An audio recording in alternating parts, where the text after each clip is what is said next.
Hold on, I know you clicked on the title and wanted to pick a fight. You're probably already down in the comments angrily typing about how much I suck and how I don't know anything. But hear me out.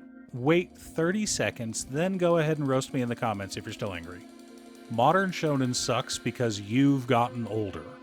You're starting to see how basic the storytelling is, from simple plots to two-dimensional characters. Rather than adding complexity and nuance, shonen series will just add more characters.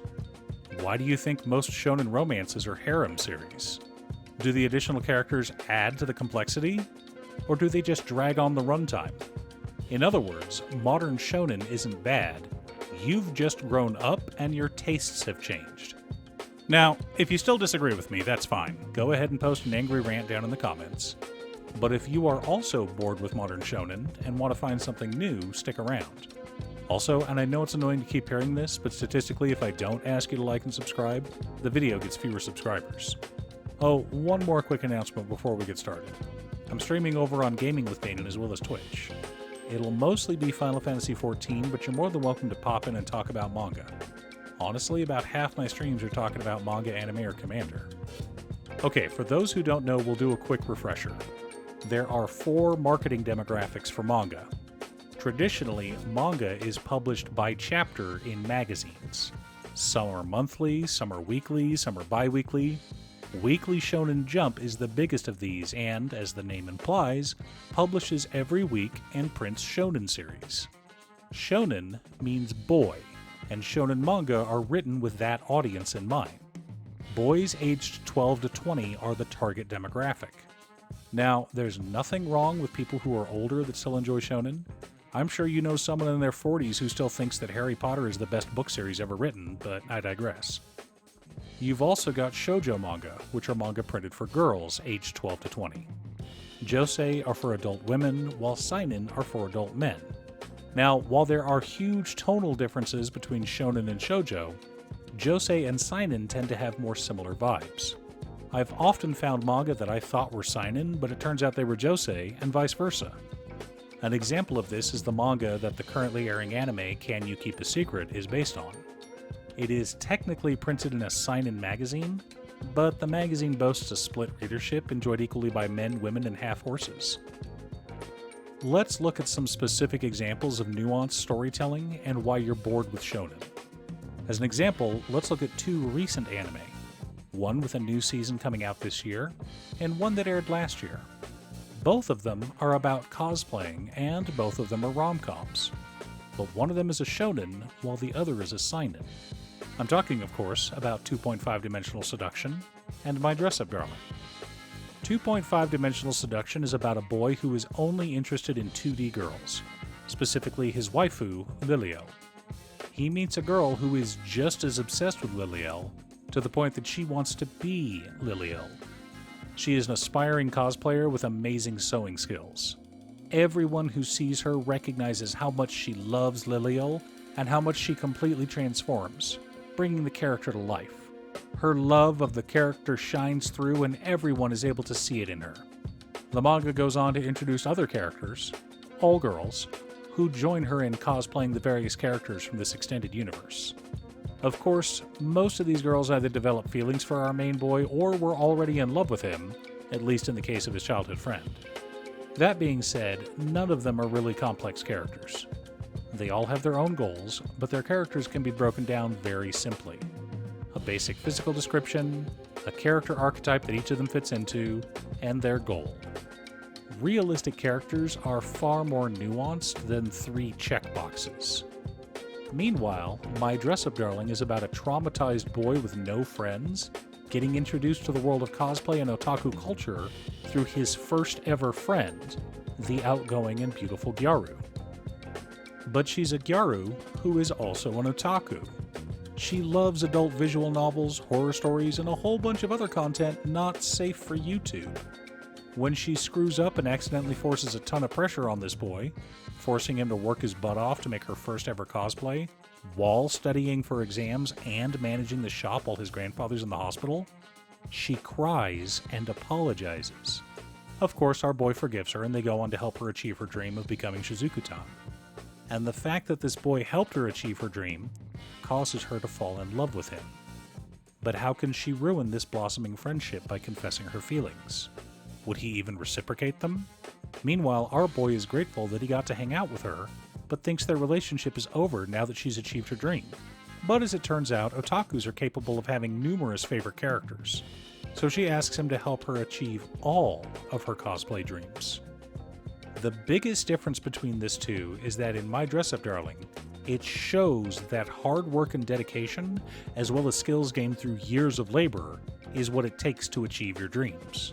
Meanwhile, 2.5-dimensional seduction shows that if you love something enough, the world will notice your love and praise you for it. Guess which is more realistic?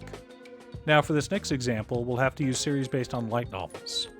When those are adapted into manga, they are published in magazines just like regular manga, which means that the manga adaptation for Mushoku Tensei is in a seinen magazine.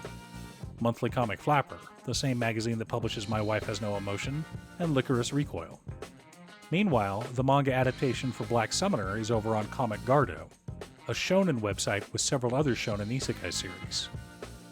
Mushoku Tensei is about a man who descended into degeneracy and was so far removed from society that he didn't bother attending his parents' funeral. So he was exiled by the rest of his family. He then gets truck-cooned and is reborn as a baby in a world of magic and monsters. The rest of the series is about him learning to respect women as human beings rather than PNGs to collect in video games, and becoming a functional member of society rather than the shut-in pervert he had become in his previous life. The series is raw, brutal, and at times disgusting. But it is also one of the best isekai ever made, and the blueprint for many series that would come later. But Black Summoner is clearly a shonen. Yes, the light novel does have some sex scenes in them, but they're implied, not graphic. There is no character growth other than gaining levels and learning new skills. Kelvin is the same person at the beginning of the series as he is 10 books into it. A battle junkie who enjoys preparing for a fight almost as much as he enjoys fighting. Mysteries are solved by excessive use of violence, and all the good guys come home unscathed. In fact, Kelvin never experiences nightmares or even an ounce of regret from killing anyone or anything. Yes, in the light novels he does kill some fellow humans. They cleaned that part up for the anime. Okay, so we've discussed two genres, but what about others? Let's take a look at the mystery genre. One of the most famous and long-running series in manga is Detective Conan.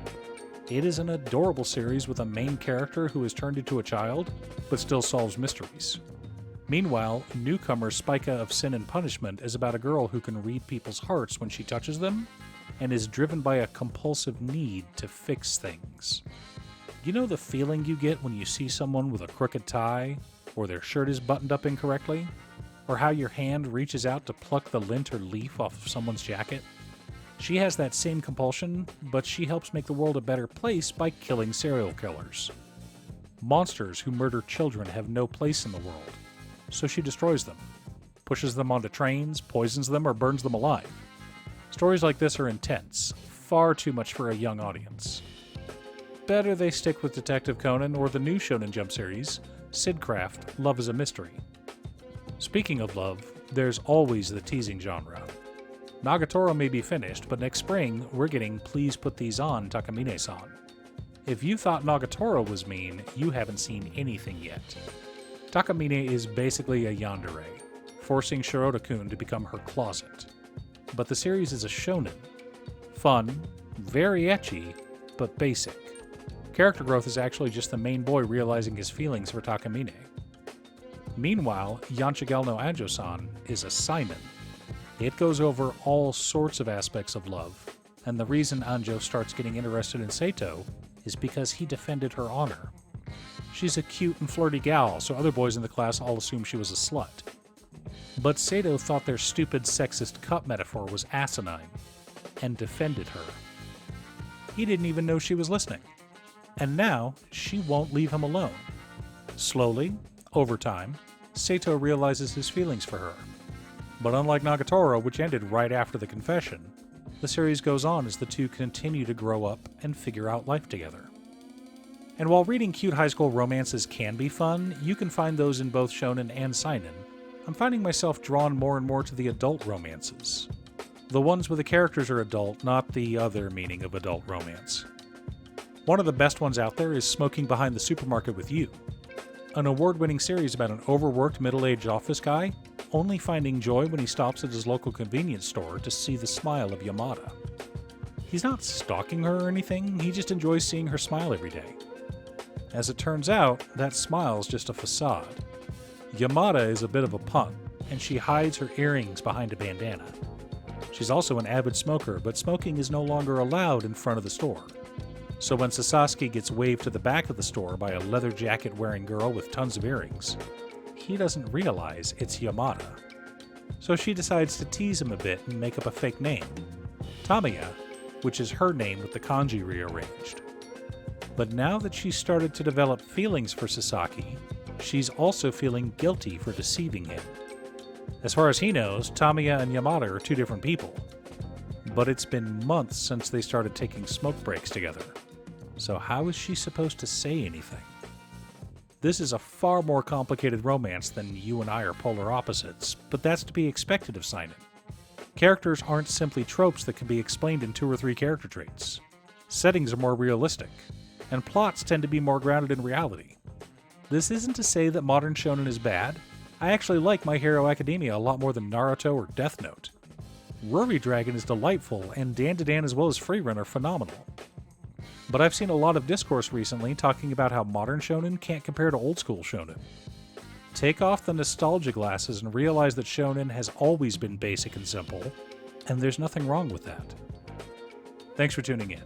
Once again, a huge shout out to my editor Cute Stuff. I couldn't make these videos without her. If you'd like to hire her to edit your own videos, she can be reached at cutestuff.edits@gmail.com. Link is down below. If you're looking for ways to support the channel directly, you can head on over to patreon.com/Danon. There are several tiers to choose from. You can pick an anime or manga for me to do a video about, or you can join our monthly manga club. I also wanted to give a quick shout out to all of my patrons: Waffles, Jiraiya, Muffins, Marcus, Brett, Roxy, Alix, Borgi, Nazwin, Konga, Aaron, Chris, Robert, William Pye, Kazaris, Booksu, Patrick, Naffy, Noodle, Tiz, Art, Richard, Devin, Sint, Boomy, Freya, Jackie, and Finn. You guys are awesome. I post anime or manga videos often, or you can click here to watch additional videos. Again, thanks for watching, and I'll see you all again next time on Musings by Danon.